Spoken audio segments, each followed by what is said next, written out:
Hey, it's Oska from the Front Runner Colombo. And Tom from Front Runner Colombo. And Anna from the Front Runner Colombo. And you're listening to... I don't know why that's funny every time. I don't know, it's just every time. Just look at Anna when she says it and can't stop laughing. And you're listening to Run Special, our weekly running specialty podcast where we talk about everything to do with running and shoes and some listener questions and some other stuff. Before we crank into it... Really selling it there. Yeah, that was pretty low energy. You guys are bringing me down. Well, I will apologise. It'll be very monotone today, probably. Yeah, maybe I'll edit it and I'll transcribe your voice out and I'll just make it as high pitched as possible and the editing software. You had something to add there, Anna? I was like, maybe you could just... I thought you were going to say you would voice over what Tom said. Like, Tom would be like, and Tom from the Front Runner Colombo. Hey, it's Tom from the Front Runner Colombo. I'm really happy today. Just sounded like a... Don't worry, actually, I'm not going to say that. Cool. And you're listening to Run Special, our weekly running specialty podcast where we talk about running and You've shoes. already done that. I'm just trying to do it with a little more energy. You guys are picking on me. This week's episode of the podcast is brought to you by On. Not On Running, because On has reached Beyonce status where they no longer need a second name. That's good. Yeah, so it's just On, which to me does sound like a gas fitting company. You know? No. No? On. Plumbing company? You know, like On. I was on just saying the fire, name backwards. On gas? No. On no. Oh no. I don't know what it sounds like, to be fair. Yeah, it's On. Like on what? Yeah. Sounds like the name. No. On. Maybe two O's and an N. So were they originally on running? Well, I don't know. 'Cause, What about if they were AWN? I should really know this, but Own. What? AWN? Yeah, I think it was That's how on. they say it. And I think it's always Michigan. been on. But they just put on running on their shoes. on the shoe boxes, which Yeah. is confusing. On the Instagram handle is just On. What I thought about was how much money they must have paid for on.com. Yeah. Like, that's an extraordinary... Think about that much money, and then that's how much they paid us to make this episode. And we're all fucking off to Fiji. Yes. Bye. No, anyway, they're sponsoring this episode because this coming Tuesday's Run Club, which is happening at 6 p.m. from the Front Runner Colombo, which is in the Colombo Mall here in Christchurch, they will have demo fleets of Cloud Surfer, Cloud Boom, Max. and an undisclosed one that I can't think of. Cloud Max Surfer, which is the kind of Eclipse one. Maybe the Strike. Yeah, maybe the Strike. There's But three options. Logan is hating on us right now, driving us around in his little white van. He's so mad at us for not remembering. Yeah. We're also going to have 2 head-to-toe looks to give away, which Anna is going to be your... so you can get... That's top, jacket, shorts, shoes. tights, socks, caps, gloves. Okay, maybe not quite that far. What, head-to-toe? Yeah. You know? Head to toe, do you think it includes your arms? I think so. It'd be pretty weird if we cut the sleeves off everything. What made you pay Singlets. for a third? And we also will have Mr. Whippy down there because, contrary to popular belief, people fucking love Mr. Whippy. They Yeah, do. so they've agreed to have Mr. Whippy, but only banana flavour. Imagine it. That's So, you know, we joking. will have Mr. Whippy and it will be covered. The Mr. Whippy will be covered by on a slightly reduced menu just because we have 70 or 80 or 90 or 100 people turn up. Then he probably doesn't want to be making 3 scoop chocolate covered flake top M&M. yeah. I used to get the ones that had the little face on them. You would too. Yeah. Like Bubble O Bill ice creams. Strictly sherbet, eh? Oh, yeah, you're a sherbet guy. Sherbet. Sherbet's kind of weird with the Sherbet soft fizz. serve, though. Yeah, it was weird, but it was just like, that was Mr. Whippy. It's like lime flavoured ice cream. It's Yeah. not okay. Yeah. You know? Lime flavoured ice cream. Yeah, it's a thing. Oh, I don't know about citrus and cream. Yeah. Peaches and cream, on the other hand. I mean, I thought that was... There was no hesitation in there. no, but like a scone with like... No, you don't need to read into this. A scone with like lemon curd and like whipped cream, right? That Yeah. goes together. Yeah. Is that Yeah. because the lemon curd is not just straight lemon, it's Yeah, probably because it's just sugar. just sugary, Sugar, yeah, like yeah. lemon caramel, whatever. Mm. I don't know. So anyway, that's going to be an unreal night. And we'll be down there on demo shoes, head to toe looks, men's and women's, free Mr. Whippy, 35-minute run From the shop. from the shop. So that's 363 Colombo Street, Shop 4A. Sydenham, Christchurch. 8023. You know how much we write that on? Yeah. We just this constant barrage of, what's your address? Speaking of barrage, we had a barrage of kilometres run this week. Is the 100k world record Oh, yeah. was taken down. And that's not in our notes anywhere, maybe, or did you do it? Oh, yeah, Tom did it. What did he average? 330 per K. Oh, that's That's wild. Well, I think it was like 335. It's like 35 minutes per 10K. Back to back to back to back. bro. That's Back to back to back. that. So Yeah, was he that ran 5 hours, 59 minutes, 20 seconds. First So- guy to go sub 6 ever. Wow. because is it 3:30s would be a 2.5 hour marathon, right? Yeah. I think that's roughly how roughly. it works out. Yeah. So he's run two of those back to back, and then run what is essentially 16k in the last hour. Yeah. Damn. Yeah. Damn, girl, guy, whatever. Yeah. Question mark. His name is Sabusio. I'm going to mark up this last name, but Kubikea. And he looked fucked. Yeah, he was toast at the end of it, as you should be. Like, That's crazy. Yeah, it's kind of nice that he looked a bit Yeah. fucked, probably. Yeah, a little bit nicer than when the guys run fucking 201 and fresh and jog around. yeah. What did you think of the shoes? Because you sent me that, bro. You were on that in like 18 seconds. You Yeah, must have no, been that was doom pretty scrolling. wild. What shoes was he wearing? Oh, Adidas made a prototype for it, and it was like kind of it looked like a twist between an Evo and a Primex strung, because it's like 50 mil stack, but all Evo foam. Oh, interesting. So it was a legal shoe. Oh, sorry, it was illegal. Illegal. Okay. Yeah. So it doesn't. So it doesn't technically count. So it's the same as Kipchoge, so Yeah. indiscretions. Yeah, but it looked pretty wild. It was just humongous. But everyone in that race, I think there was an American dude, he broke the American record as well. And there was another guy in there who had the previous Latvian dude Yeah. had the previous world record as well. But I think everyone in that race ran PBs. I think it was on like a 12.5K loop or something. He was on a race car track, I think. Yeah. Which is just criminal when you think about the mental Yeah. perseverance to want to do that to yourself for 360 minutes or however long it is. Yeah. That's right, No thanks. I mean, we're in the era now of extreme races. I feel like backyard ultras and ultra marathons and all these things are really popping off. So, but speaking of marathons, Sydney, This is so good for Oceania. yeah, I think it's huge. I listened to the race director Yeah, talk to Dom on Dom's podcast, yeah, and he kind of explained the journey you go to become an Abbott major, Yeah. and kind of what it brings to the economy. yeah, And like, over those 5 days, it's like 150 million yeah. Aussie dollars will be spent in and around Sydney. That's fucking phenomenal. That's a lot of money. It's like to pump the economy, and we can't even get fucking Fenelton Road Railway closed for an hour. yeah, literally. Fucking hell. Anyway, we can have that debate later. But yeah, talk to us about that, Tommy. Well, yeah, I mean, it's now a major, which is, I think, what. So it's the 7th major. Yes, yeah. Ultimately, that's probably why Kipchoge is coming, because he's in his last few years, I believe, of racing professionally, and he wants to tick off all the majors. So they got him. They got the GOAT. So he'll be racing, which is pretty cool. And it's a pretty good. They've actually got some pretty good athletes in the field as well. Vincent and Getich, who's run 203, and then Ed Chesrick, who was like a NCAA GOAT, just won everything for years at Oregon. He's run 205 as well.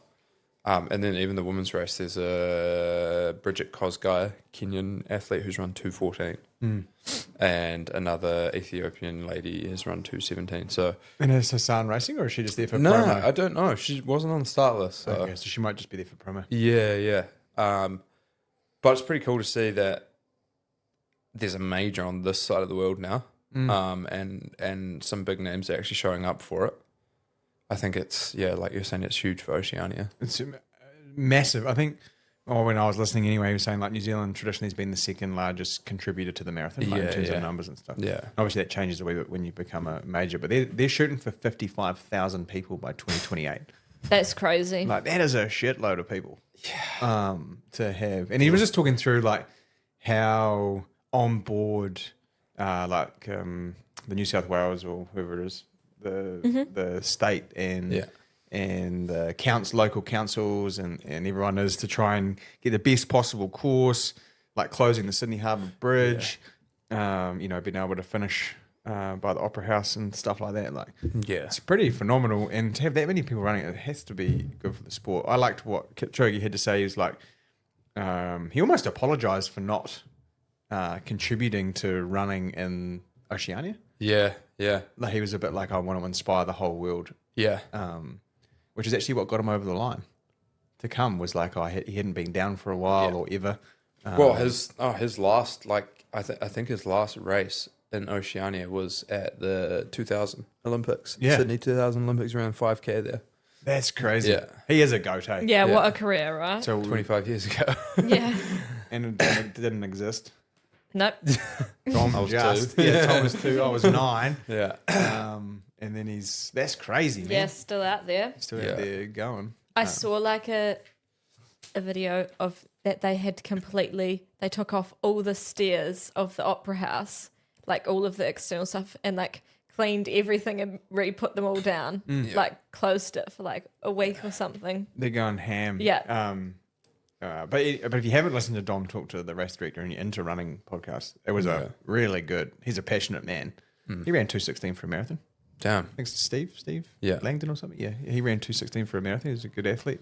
He said he'd way rather run a marathon than be the race director of a race with 40,000 people. He said it's pretty stressful. Yeah. I could see that. Yeah. Pretty stressful. But, Yeah.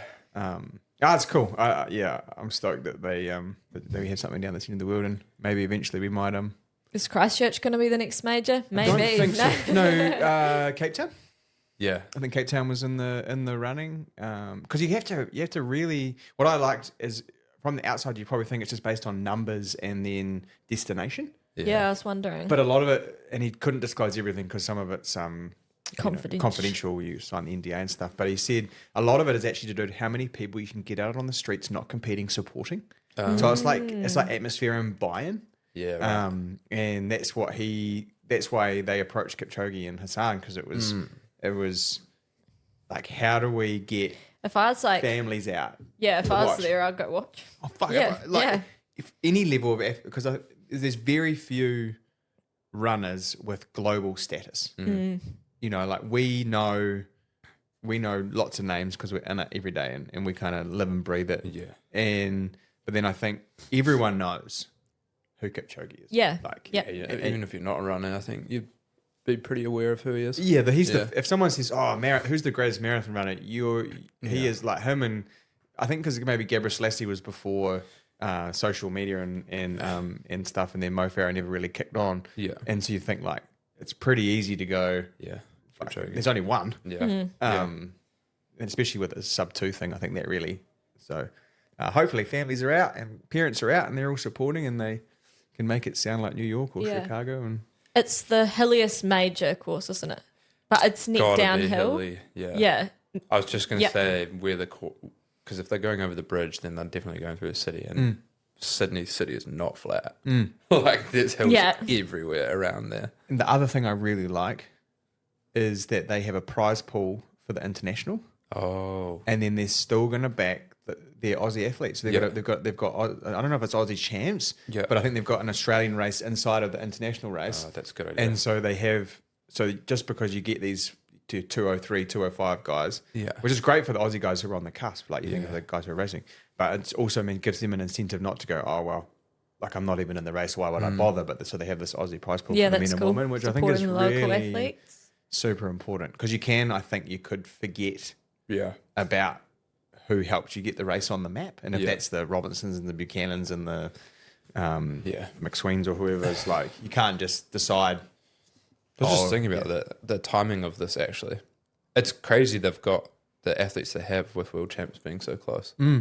Because there will be a lot of top guys missing because World Champs is like 3 weeks away. Yeah. You're not backing up in marathon in 3 weeks. No. Yeah, true. True. The fact that Kipchoge and these guys have showed up to do this is pretty cool. I wonder if that means that the gloss of a marathon world champs is maybe wavering. Yeah, I think so. Like, well, also these guys have probably been to world champs and done that. True. You know, they've won their medals and done their races there. So yeah, and like Kipchoge, like he's pretty open about this being his last few years in it. So he's taking off events that he hasn't done. So yeah, it's cool. And then the other event we have this weekend is Hayden. Can he go back to back? This would be probably, I mean... Morgan Pearson's also going for the back-to-back. Yeah, but Morgan Pearson's coming. I know. But it's just, yeah. I feel like Hayden could pull it off. Yeah. Yeah. No disrespect for Morgan. He's a great athlete, but he's yet to win a T100 race. And his last WTS was Yokohama like a few years ago. But yeah, these two, more specifically Hayden, are trying to do the double, which I think would be unheard of in terms of triathlon if he was able to podium or let alone win both of them.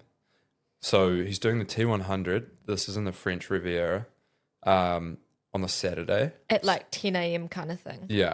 And then WTS the next day at like 2 o'clock. Fuck, I read that. Yeah. It's the WTCS, is it a sprint or an sprint distance? So that will be the complete opposite. Yeah, 750 swim, 20k bike, and a 5k run on that Sunday race. And then on the Saturday, it's the T100. So it's a 2k swim, 80k bike, and then an 18-kilometer run. So pretty crazy to do I the think double. if I was doing it, I'd want it the other way around. Yeah. I'd want to do the sprint first. Yeah. I can't imagine tempo thresholding a half marathon on a Saturday. Yeah. And then trying to go out and run a VO2 5K The next day. the next day.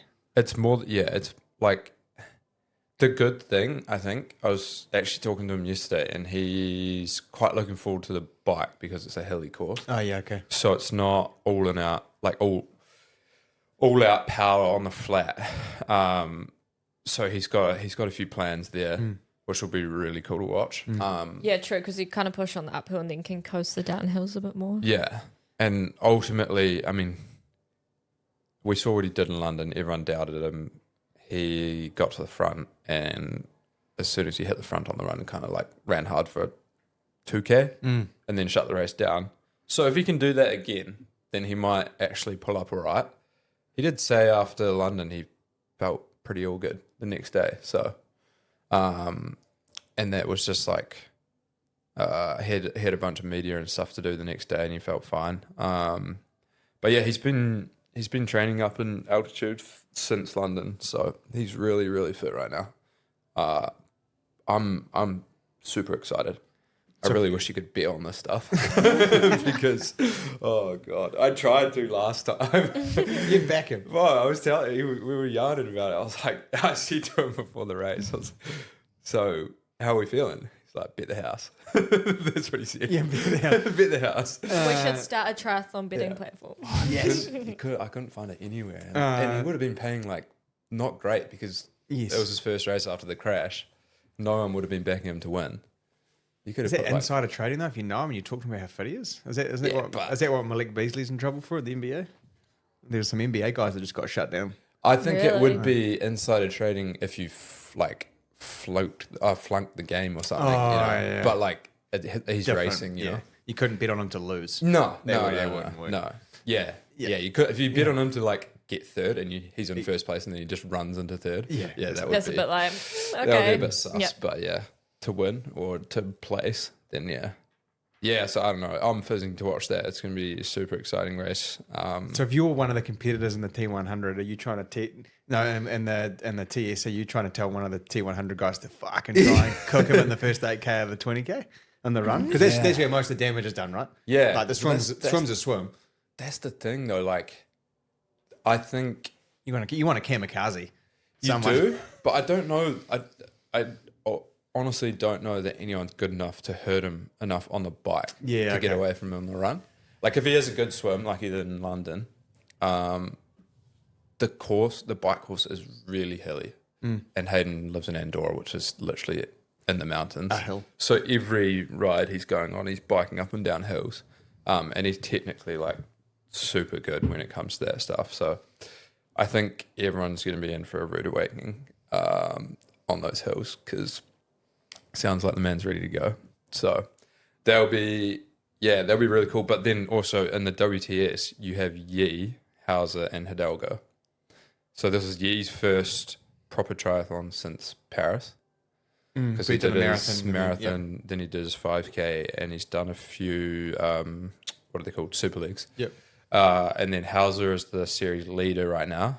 He's in good form too. Yeah, and he's always dangerous. And then Hidalgo beat Hauser in one of the last races. So it's the strongest WTS race so far of the season. So it's going to be crazy to see how they go and how it all backs up. But yeah, cool weekend of racing going down. And then we also have our race on the weekend. Oh, there's races everywhere. yeah. It's more races Arguably the most impressive most and important. Yeah. In the small town of Cambridge, New Zealand. I think we'd be around lucky a to glass have a sub-30 factory. I think we'd be lucky to have a sub-30 performance. But someone put something on the Distance Running NZ group on Facebook, and I was like, nah, fucking leave it. Oh, what did they say? They were like, oh, is anyone good enough to run sub-30 on this course? And I was like, well, there's probably like one dude, but I just maybe if Athletics New Zealand gave us a better course, then we could do it. The disappointing thing about that is, I might have said it last week, cross country was so good. Yeah. It's like amazing spectacle, and then Yeah. fuck, we run in a glass factory in Cambridge with 3 people watching, and one of them is Eric Speakman's nana, right? You know? He's going to love that. So whatever, man. But we're all going, and there's 50 of us in the race, in the senior men's race. Yeah, almost. Oh, Is it going to be live streamed? Sorry. 58. No, I don't think there's a live stream for. We're like cross country's poor little brother. Yeah, it is, to be fair. And to be honest, the live stream would be so hard because you got a massive fuck off building in the way. Yeah, you'd see us go out around one corner and then wait Yeah. like 7 minutes for us to come back around. So there's 4 90-degree turns and a 180-degree turn every lap. Yeah. So there's 40 90-degree turns Yeah. and 5 180-degree turns. Yeah. Have you been practicing those 180-degree turns? I'll be honest, no. No. I don't know if you can. I just blow my knee out. Yeah. it's just annoying. Well, the thing that annoys me is like, this is a qualifying race, right? For world cross country. Yep. And it's like, you have to run a time to qualify. 29:30 for men and 30. Why would you not 33:30 for women? find the fastest possible course for your athletes to have a good chance? Like, there's a reason why half the boys down here aren't doing it. They're going to Melbourne, run around F1 course where it's super quick. Yes, I agree with all of that. I agree with all of that. It's a shame that we have, like, I think I worked out we have 28,000 kilometres worth of road in New Zealand. Yeah, and this is the best they could And go. this is the best that we could come up with. Not that I'm like grateful for the opportunity, but Yeah. I think it's a shame that, we're, and because there was that research paper that came out that said a 180-degree turn is worth 7 seconds. Yeah. If you have 5 of those, it's 35 seconds. Yeah. So if you have and obviously Ollie's not racing anymore, but say someone like Toby who's run 29 flat, I think he's run 29 flat, like You're putting them right on 29:30. yeah, you're putting him right there, and it's like for the rest of us, 29:30 is like the best on our best day, on the best course and the best conditions with the best racing, and we're fucking gonna run 30:05. Like Yeah. You just got to run sub 30 so you can prove that NZ distance go wrong. I think I've got it in me, but it's just a case of it sounds like we're gonna might as well have some wetsuits on. Yeah, I just got a text from Palone saying weather looks horrendous for the weekend. Rain and northeasterlies. So sounds like it's going to be a lot of fun. And so the nor'easter, that'll be on the long side too. That sucks. Yeah. That shit. Yeah. Which could really change the race dynamic. Oh, maybe. I don't know. I think...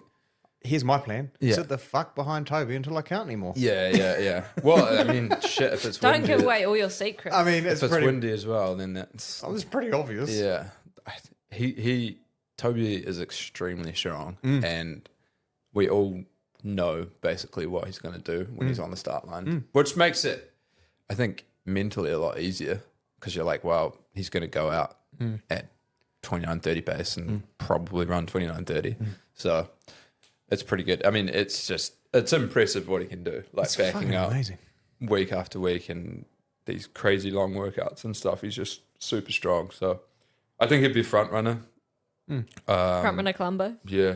No, he's actually a shoot clinic fan. He's a but shoot that's- clinic we'll- guy, we'll let actually. him away Yeah, with it. come on. We'll let him away with it. Can't do that. But He's- we he's their have fitting choice. 4 from the shop racing. Do we? Yeah, because Phoebe's racing, and then Kat as well. So 4 front runner crew going up. Yeah, good. So And hopefully- Saxon counts. yeah, Saxon did work. counts. He worked for us. Yeah, so that'll be cool. It'll be cool to see Kat. I haven't seen Kat in a while, so sounds like she's in pretty good shape too. Yeah, she's in good nick. She's been doing some good workouts around around Nelson. Around the Tron. Yeah, Isn't that what they call Hamilton? yeah. Anyways. Not that she's in Hamilton, but it's because Hamilton's in Cambridge. And, Yeah. you know. I connected the dots. Did you used to like those things when you were a kid where you connect the dots and draw the picture? Mm-hmm. I love those. I had a book of them, and they were 1,000 dots. Yes. It would keep me entertained for a whole day. Yeah. Yeah, gotcha. And then once you made the picture, you coloured it in. I didn't do that. How frustrating is crayons? Hate crayons. Yeah. they were Except for eating. I was a crayon fan. Do you eat crayons? I did. I bet Tom ate the you like glue. Surely you ate Glue? the paper mache glue. Did you eat the glue? I love the glue. Oh, it explains a lot. No?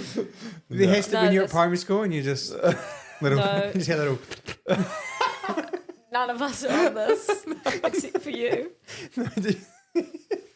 or I had a kid that ate newspaper. What about glue sticks? Glue sticks are the weirdest No, things. they eh? smell unreal. Just run, like, No, but they're so shit. They They never didn't- actually yeah, they stick never anything worked. down. Like it would just fall out. What isn't a glue stick? I don't What know. makes a glue? What is glue? It's a great question. It is. Something on a molecular level, man. Some adhesive. Speaking of molecular levels, what have you got for us, Anna? Thoughts on how running on a treadmill might influence footwear choices? Oh, sure as shit wouldn't be wearing a Salomon Speedcross. I think use a road shoe, not a trail shoe. Well, how do you feel about Adidas releasing a treadmill shoe? Like, I mean, it's probably clever. I need to have a look at this because I personally haven't I need to get it looked up. at it. Get it up. But You Say want me, something smart, Oska. You want me to move on from you getting it up, or No, you just say something smart. To I fill say the gap. something smart. Okay, so when you think about running on a treadmill, it rushes you through the stance phase of your gait, increasing the load on the hamstring. I don't know if footwear is going to. Could you have a footwear that decelerates? so is that the idea of the shoe? I don't know, but I'm just spitballing because Anna told me to say something smart, Yeah. like biomechanical. So I did. That did sound kind of smart. Yeah. Engineered specifically for the demands of the belt, the Tread Flow, which is Adidas's new treadmill running shoe, features Adidas Climacool technology, which acts like built-in air conditioning for the feet. Bro, So that's all they've done. I got nothing to add to that. They've just made it a little more. I don't know. They've got some weird looking thing on. It's the got bottom. holes in the bottom. Yeah, it's literally they've just made it super breathable. So is it? So there's nothing to do with the actual functionality of the shoe. It's It's just basically just a. It's like it's an on shoe with the cloud tech the other way. goes like right through the yeah. bottom. For those people old enough to remember, there used to be a shoe. It's like might have been the original like Fuji Speed. Paying That was $250 exactly for that thing. $250 American dollars. New Zealand dollars. I don't know. Well, it doesn't have any rubber on the bottom, so. Yeah. Anyway, would it influence my footwear choice? No. Well, I wouldn't wear a trail shoe on the Yeah. treadmill because that's gonna. I'm going to wear a road Okay. shoe. The way we kind of. Fuck. Yeah. That's stupid. I think the way you can look at it is shoes that you run on man-made surfaces, and then shoes that you run on natural surfaces. Yeah. And this is a man-made surface, so therefore you wear a road shoe. I don't know if you'd want like a big pillow because the treadmill is quite unstable. Like, Yeah. especially, I mean, it's probably not too bad for people our size, like height and stuff, Yeah. because we're kind of quite compact. But you watch taller guys or girls run on the treadmill, it's kind of, you can feel they look a bit gangly. You don't want to miss the end of the belt. Yeah. I guess I don't mind running on the what are they called? Woodways? The woodways. Yeah. Like the flat wood waist, but with the belt that's like That moves. into chunks. Yep. Yeah, Instead yeah. of just a single belt. Yeah. That actually feels a lot more normal. And you do, because it's so hard, you do actually feel like you have to push off a little bit as well, rather than the belt just running underneath you and taking that that press off phase away. But yeah, I don't know. How do you feel about treadmill running in general? I don't like it. Is that just a mental thing? I just don't like how it feels, and it doesn't feel normal or natural. And then yes, but I do get quite bored quite easily. It's the same with like on the trainer on the bike. I can do 2 hours, probably tops. It's weird though, because you ask anyone who rides on the like indoor trainer, you get to an hour on the indoor trainer and then you feel like you can go forever, but you just get bored. Yeah. It's probably the same with the treadmill. You probably get to like 40 minutes or whatever and you could just keep running on it, but you're just like, I'm kind of need something else to stimulate you. When do you think... Stimulate your senses. Well, I guess it's helpful. You stimulate my senses. Yeah. Come and rub my balls while I run on the treadmill. I find it a good thing in winter because I don't like what. Okay, sorry, I did not listen. Today. I did not listen to what Oska said. It's a good thing. Okay.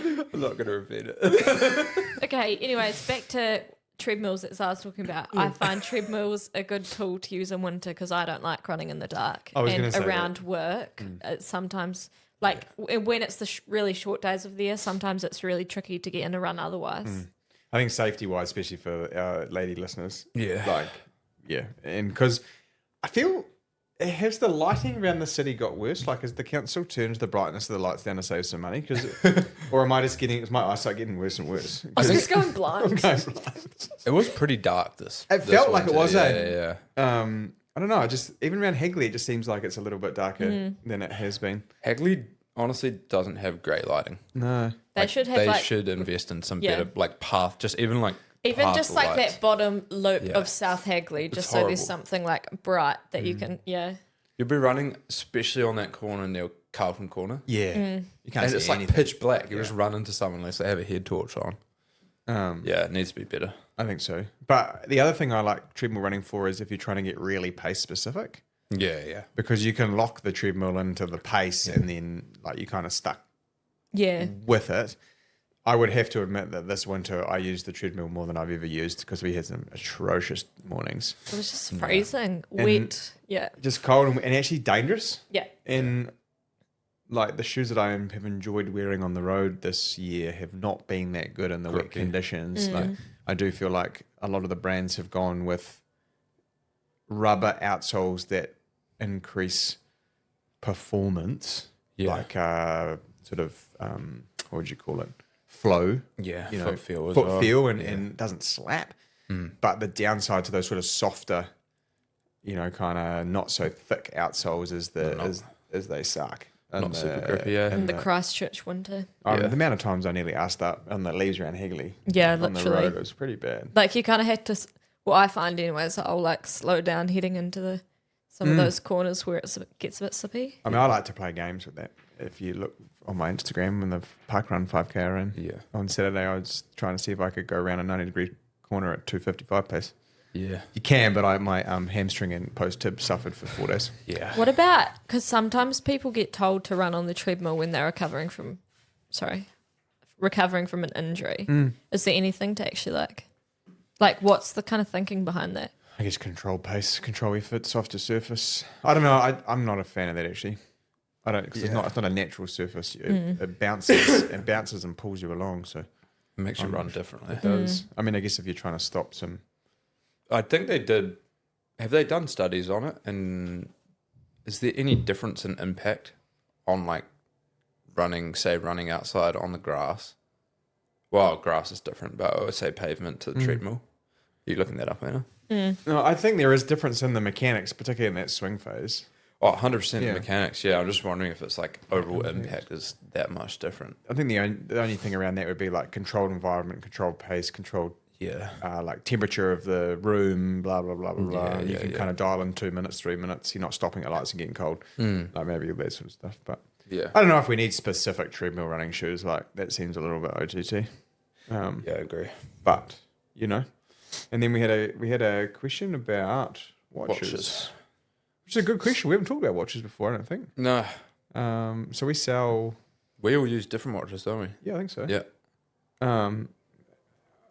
Should we? It's the main thing is that it reduces peak acceleration. Yeah, which is the gate Yeah. rather than the. Sorry. Yeah. Yeah, Back to that. That's right. So for watches, it's a good question. I'd always write like a pros and cons list of what you kind of want the watch to do. I think there's two kind of key brands at the moment being Coros and Garmin. Yeah. You guys tell me if you think I'm wrong, but I feel like Garmin has the better ecosystem. Like if you wanted to have a watch, a bike computer, scales, I don't know. Just like they have all the toys. So if you were doing triathlon or whatever and you wanted it to have one place where everything went to, then Garmin obviously have that. I think Coros owns the battery and the price points. Yeah. I mean, Yeah, I would probably agree. I mean, I personally do. I just use my watch for running and swimming. Use a bike computer, but it's pretty good. I mean, I do like the battery part with Coros because I just get lazy and it's nice not having to charge it every 4 days or whatever. tell me who's the charger. Yeah, Yeah, so Oscar's right. I think that you kind of want to map out what features you want out of a watch because like Coros and Garmin, their entry level watches are now at the same price point. If you go for the 165 without music, which I don't think the music's kind of annoying on watches, I find. But anyway, so yeah, the Forerunner 165 and the Coros Pace 3 both sit at $500. You probably get a bit more in terms of the features of the watch itself out of the Coros, but again, like Oska said, maybe the user experience and the ecosystem, as you said, of the Garmin, if that's something that you want more than all these extra features. I'd also, the wrist heart rates on all of the watches is shit house. Yeah. yeah. Well, they're all the same, aren't they? As Yeah, well, it's- they all use the same Optical, whatever. optical. I think if you're genuinely serious about, like, if you want accurate heart rate and you think spending $1,200 on a 965 versus $700 on a Apex Pro or whatever, Apex Pro, and you think you're going to get a better heart rate, you're not. no, You have to buy a heart rate strap. The Coros armband has actually been proven to be pretty good. Yeah. Because it sits on that artery in your arm. Yeah. And it works with Garmin. And it works with Garmin because everything's just Bluetooth or ANT. So put it this way: any sensor that's closer to your heart is going to be more accurate. yeah, and not at the end of a swinging arm. Yeah. Which for me is kind of, like, I think it's tricky. So, I mean, if you're dead set serious about trying to get into heart rate zones, which may only have 6 beats per minute, like once you get into that lactate threshold and VO2 kind of area, the difference between creating lactate and not can be like 3 beats per minute. Yeah. Like at 169 beats a minute, I produce like under 2 millimoles. Yeah. And then if I go to 172, I'm up at 4 or 5. Like that's my crossover.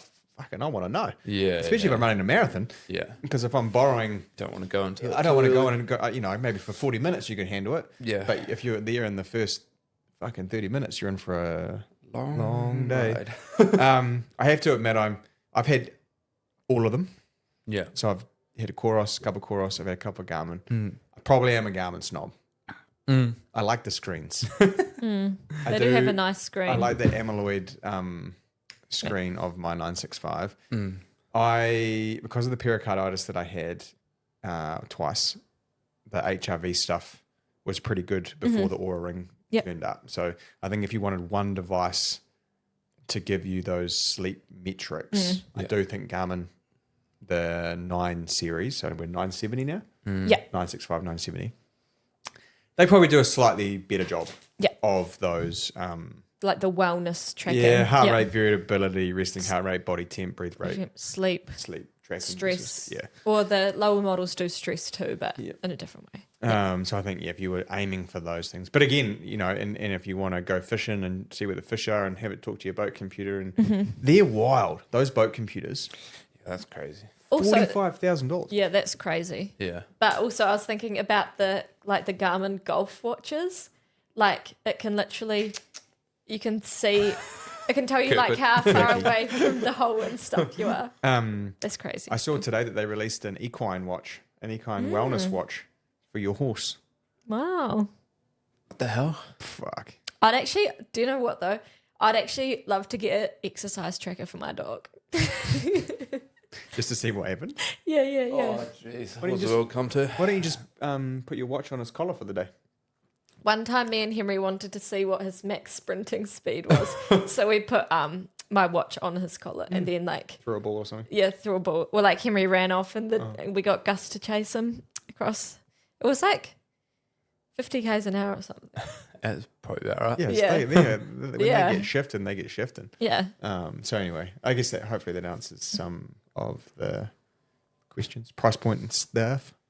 Yeah. Garmin and Coros both have really good comparison tools on their website, which lists out all of the features Yeah. side by side. And if you want to come and yarn with us about it, we will Yep. always yarn about watches, just like we like yarning about our training. Because we haven't done that yet. Then got a bit distracted. That part. We skipped 40 minutes in. We've totally skipped the training. Well, I'm in another taper week. What did I do on? Oh, I ran parkrun on Saturday. Yeah. Now I now hold the parkrun New Zealand record in 2 age groups. True. Fuck. I'm getting old, eh? What were you checking? Nothing. The time? I was just checking that it was recording because no. it didn't look like it was. It definitely is. Yep. Darren sent me a thing on Messenger. He's like, "Congratulations, bro!" And I was not ready to see like the 25 to 30 or 31. And he's like, "Oh, next year you'll be able to come up and get the next one." I was like, "Fuck you, man. I don't need this shit. I don't need this shit." I didn't need It'd be that. pretty cool to see how many 5-year age groups, like around 14, 30 something, though. Yeah. To see how long if you could do. How long if you you could have have the it for. 25 to 30, 30 to 35, 36 to 40, 40 to 45 maybe. But that's a long way away. I got a lot of miles on the clock, so I did that. That was good. I ran 14:35 or 14:34. Kind of solo in the cold and the Fast R's. Yeah. Puma Fast R 3. They're fast. Crazy shoe. Yeah. For me, it felt like putting on Vaporfly 1. Okay. Like it was that like, what is Yeah, this yeah. shit? I do think it's a shoe that you should spend more time in than I did before you race. Yeah. Just to get used to it. The mechanics Yeah. were so, it really hyperextended my knee Yeah. on like toe off because of the extended toe plate. And I felt it, and I feel like I'm a pretty powerful guy. Yeah. Like I do have a good power gear. I can run that sub 24 second 200. And if I stamp down on the front, fuck. You got a lot back. Yeah. Yeah. Like that. That's my elephant noise. But my lateral hamstring was really sore on Sunday. Yeah. And then my adductor and my post tib on the right side were grumpy as hell. Yeah. I think I'm going to race in that on Saturday. Yeah. It will probably be weather dependent. I think we were talking about that yesterday when we told me. Yeah. If it's wet, I mean, it's got good grip, but it's not the Puma grip of old. Yeah, it's like a really rubberized, thin. Yeah. rubberized kind of. You want my phone? Rubberized kind of grip. So that's all cool. Do that, and then yesterday I had a wee workout with Saxon Morgan, triathlete. Mr. Morgs. Mr. Morgs, just a little 10-minute tempo, and then 3x4, and all my 4 minutes were sub 3s without trying. And I wore the Metaspeed edges for that, so I've got my 2 options. I'll take both those options with me, and I'll make that decision. You're not just taking a pair of shoes for strides this time?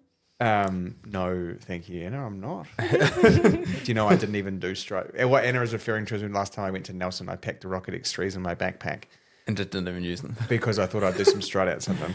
And then when I was on my shuffle before the stride outs, I thought I actually cannot be fucked. Strides are the hardest part of my training week. Do you feel that? Yeah. I fucking hate doing them. I love them. I love them too, but sometimes you just like get back from a run and you just want to jump in the car and go home. Yeah. And you're just like, really? I have to do this 4x100 or whatever? Yeah. Or Maddie gets me to like 8x80, 8x100. It's quite a lot. So I knew that if I got back to the motel, I wouldn't do them. Yeah. I just go up to my room and have a shower. Yeah. So I did them halfway home, so I had a half an hour, so that I had to do them there and then run back. Yeah. So anyway, that was what Anna was referring to. That was my week. What about you, Tommy? It's pretty normal for me. Bro, you're up at what, 5:45 this morning? Yep. That's not normal for Tom. Yep. No, it is for Thursday. Ah. Bike, just long bike on the hills. Yeah, I don't know. I'm not really. I wouldn't say I've tapered for this, just because it's not really a priority. It's more of a workout race. Yeah. It's a Saturday workout. Just to kind of tune up for sunshine. 3 weeks. 2 weeks Saturday. It'll be 2 weeks Saturday. Yeah. Woo. So yeah, that'll be sweet. That's so exciting. Yeah, it's a pretty normal week, honestly. I think I'll do the same, pretty much identical to last week, just no run workout this week. Yep. Would normally try to keep the intensity in, but just was on the program, was just back to the normal Tuesday bike ride. So that's intense enough as it is. Like, get the heart rate up, you just don't get the pounding on the legs. So nice. Still to hit close to 200 on the heart rate up some of the hills. So you get going, and it's all aerobic at the end of the day. So, yeah. And your shoulder still has a hole in it. Yeah, had an MRI and somehow still have a tear in my shoulder, which is He had a weird. tear in his eye too. Yeah. No. Yeah, so it's a bit niggly getting back into training. Yeah, and just some bursitis, and there's like a bursa that runs over your joint. Probably from the impact, and then just still trying to swim as well. That movement just aggravates it, but it is getting better. Like, I'm able to swim a lot more in the pool now. So, And you've been seeing Wayne, eh? yeah, Wayne's been real helpful. Just fixing many issues that I have. Just physical ones, in terms not even of- the mental ones. In terms of, I think mentally I'm pretty Maybe sound. we need a counsellor in the shop too. No, I'm Well, good on that front. Lee left. No, yeah, true. Yeah, we did have one. Yeah, so no, I'm excited to race. I haven't raced since Sea to Sky. It's my last race, which was February. So It's a lot of hours of training for no having a go. It's good. I like racing, and I like training, but I do get very antsy and just want to hurt a bit more. So Anna's going to feel lonely in the shop that week. yeah, Oh, because you'll be in Tokyo. yeah. Will I have any staff on with me? You'll be Is it just there. going to be me and Yeah, Bailey? Sam's back. Sam should be back. Sam's yeah. back. Yeah, true. I think he gets back the day I leave. It was like 11th or Yeah. something. Yeah. Like the Thursday he works. Yeah. That's if Sam doesn't just message you on like the 10th saying, hey. Oh, I've decided to stay. Just the amount of staying in Europe. the messages that I've had, he is looking forward to coming back to work. Oh, really? Yeah. He is. Well, not like that he's not enjoying himself now, but he does. Yeah. He misses Likes the routine. the crew. Oh, Yeah. that's Well, nice. I was working out the other day that we haven't had the full team together since I left for Boston. We're getting the band back together. Yeah. Where's that from? The band back. That's a Well, movie. This movie, I don't know. When will everyone actually all be? When Anna gets back from Wollongong. Which is October. Yeah. I'm back October 26th. Yeah. Damn. And no, then Maya still won't be back.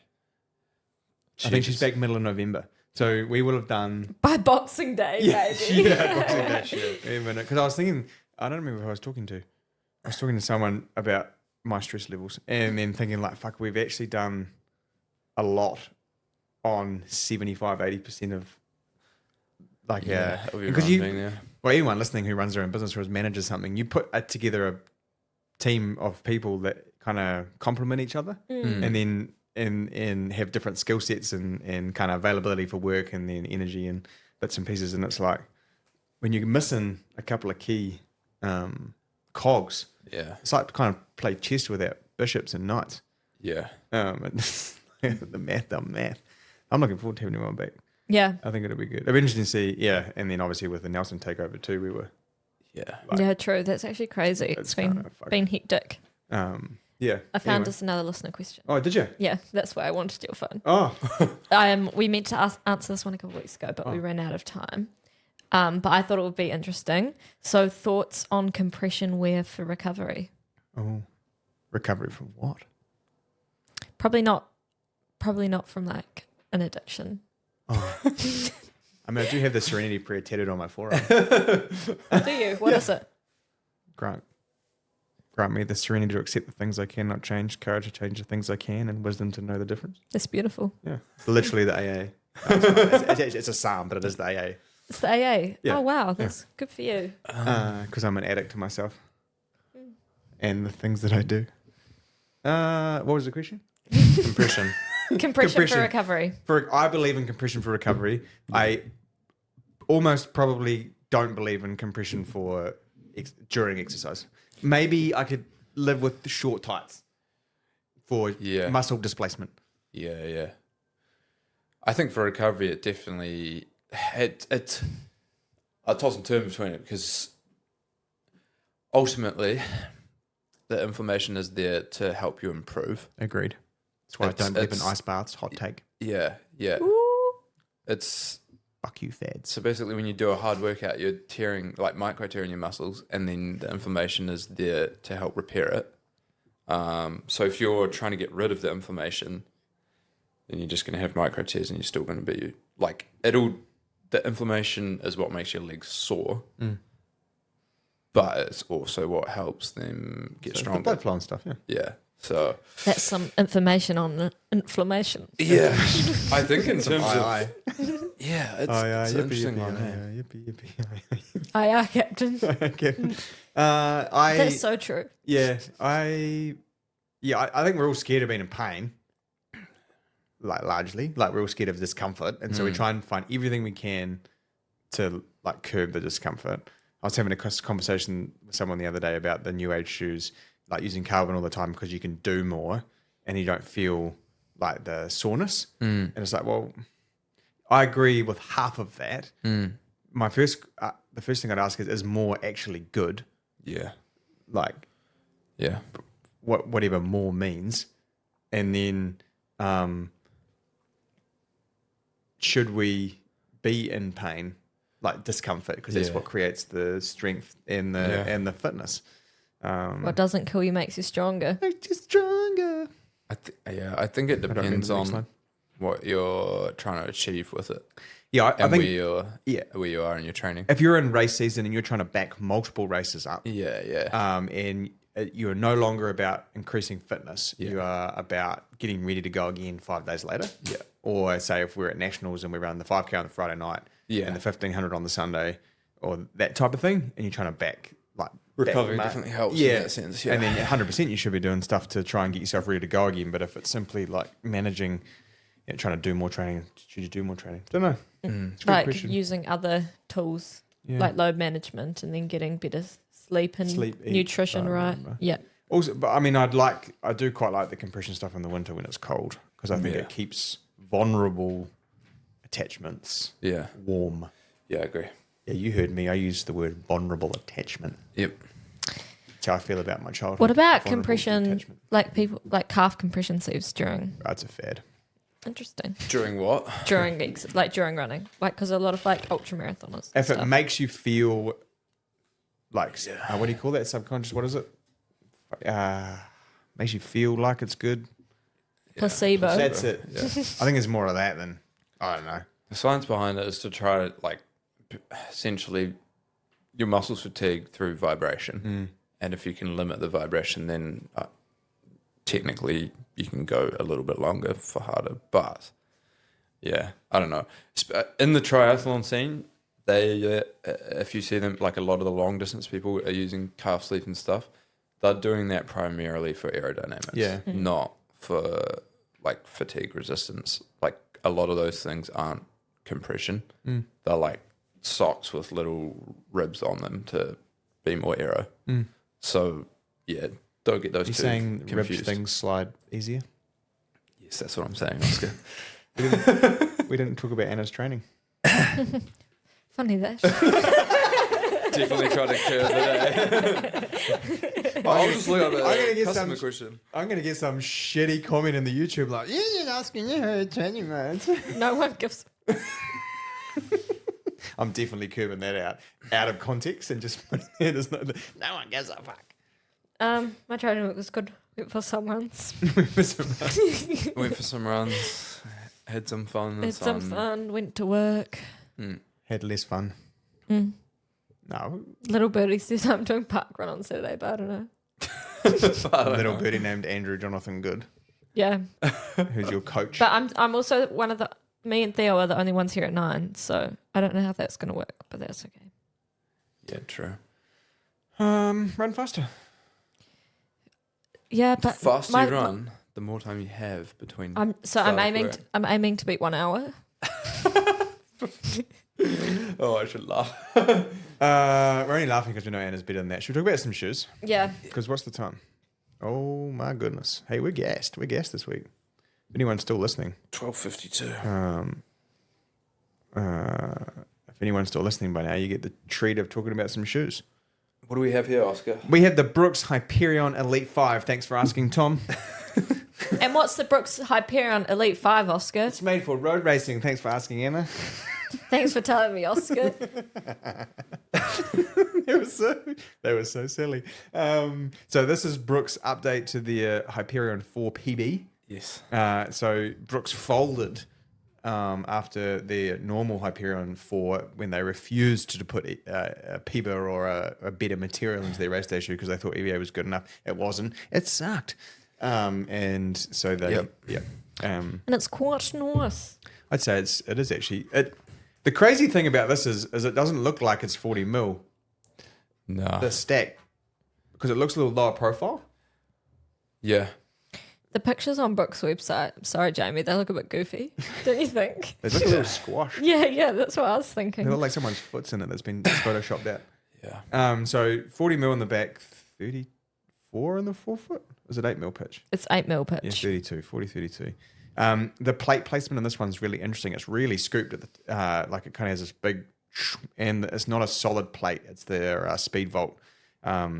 So it's got cut out grooves, which again, I find super interesting that this brand's starting to play with the flexibility of the plate, and that is going to change the required force you put into it to get the snap back.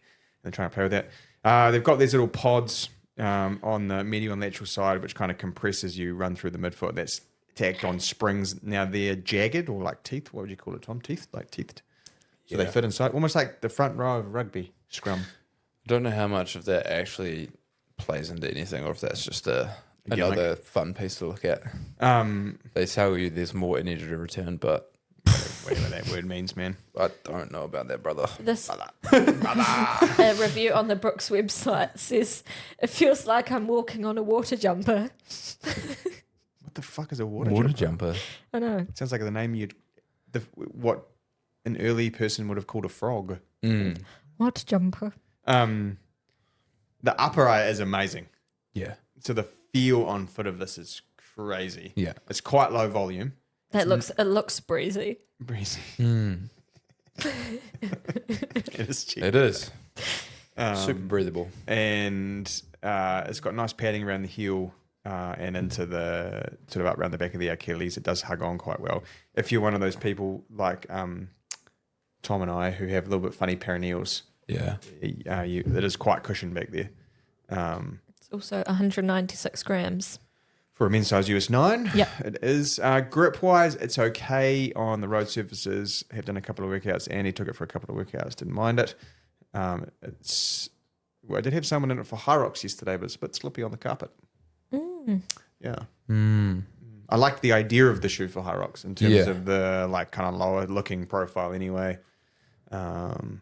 But yeah, it's sort of the grip on the bottom. But I ripped a couple of 400, 600 meter reps in this, and fuck, it felt good around corners. If it was half a size shorter, this is a sample pair, and this shop stock doesn't arrive until next week. If it was half a size shorter, I'd consider wearing it this weekend. Because actually, the grip on the bottom does quite well on the wet. Yeah, it's like a wet grip, but it's smooth. Yeah. So that's why I didn't work on the carpet. And Good we to have know. the Challenger. And we have, what do we have in it? The Hoka Challenger 8. ATR. It could be on an ad. It's actually the Challenger 8 now. They've dropped the ATR. Oh. Yep. What? Why? So the Challenger from Hoka has been Through its challenges. Through its challenges? No. It's been so it's your true door to trail shoe. Just ready to tackle your All challenge. terrain, even though they dropped that from the title. Street approved, trail tested, as they say. Right, whoever came up with that was so happy with themselves. Yeah, they're like, yes. Nailed the intro. I think that this is a very nice update from the Challenger 7. How nice. They have, very nice, increased the stack height, increased the drop to 7, which isn't as much as they've put in some of the other shoes, and also improved the outsole on it. It's all, the top bit is all one piece, which is really good for the durability. Shouldn't have the peeling so bad, eh? Yeah, and they've increased the lug depth and given it a little bit of extra texture. And they've also put a toe cap on the front of the shoe. So again, So it's increasing heat-welded. durability. Heat welded toe cap. Yeah. So, because that was something that some people didn't love about the Challenger 7. It feels softer too, eh? Yeah, Like definitely. the on-foot feels softer. Yep. The upper isn't so rigid. No. The upper on the Yeah. 7 was quite rigid. It's quite soft. Felt quite firm. 7 mils random drop. Yeah, I saw that. I was like, interesting. I still think it probably leads the category. Yeah, definitely. What do you think, Tom? Yeah. I'd say most people that come in looking for a do-all shoe end up in the Hoka Challenger, and I think this is a nice upgrade. They appear to be removing the sidewall depth. Yeah. Have you noticed? Yeah. So traditionally, for anyone watching on YouTube, traditionally you would have sat quite far down in the midsole, but actually you're not too far off on top of it. Yeah. Really. So they are, and for anyone that had other versions of Hokas that got to be arch blister, this Yeah. might be good for them. But I do worry about lifting people too high off the ground without something nice and wide for the midfoot. Yeah. So it's still going to be super stable torsionally. Retail $290. It's pretty good. Yeah, it was a good price point. Fit wise, 8.5 is fine for me. My normal kind of size. Yep. Good 4-foot volume. Yep. Width. And it also comes in 2 widths for men's and women's, which, it's a really good option for B lots of and D. people. B and D, D and 2E. Yep. Are they going to do a 4E in the Challenger? Because we've got Clifton and Bondo now, so we might see a 4E. Yeah, eventually. maybe. I It'll think be if you- good. Yeah. Be a good one to be in 40. It would remove some challenges around fitting wider feet. So good, That man. was weak. That was Yeah. weak. I'm sorry. And before we sign off, because I've got to go and get a massage, spring grind. It's coming along, people. Spring's coming. That's not a person. Yeah. Shitload of pollen on the cars today. Oh my God. Yeah, It's you everywhere. look a bit. I was thinking you're looking a bit everywhere. dusty. Spring grind. Oska and I have been in full force with the planning. So I don't know if we've mentioned, but Essex is actually coming on board as the sponsor. We've locked in a venue for the spring grind party at the mega end. party. The mega party. For mega grinding. Yeah, do you want to, you divulge, okay. Mega grinding. For those people that are new and haven't heard of spring grind before, it's a self-selected challenge for the month of November, being the last month of spring. And this year we're doing one whole big category. Yep.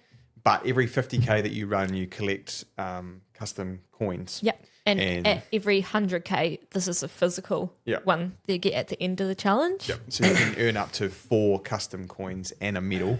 We're kind of calling it the bean belt. The bean belt, yeah, Bean that's belt, that's what we landed on. So our theme is coffee. I don't Yeah. know if we mentioned, but the bean belt is around the equator, and it's where like the key bean growing regions. So we've picked 8 locations Yep. where stuff like Cuba, Indonesia, Vietnam, Kenya, Ethiopia, so forth. Colombia. Indonesia, Colombia, whatever. There's 8 of them. Out of them, yep. And seeing how many people can get to 400. We're just waiting to hear back from Full Bellies, but we will have a charity element Yep. where we will have a custom made bag of spring grind coffee beans.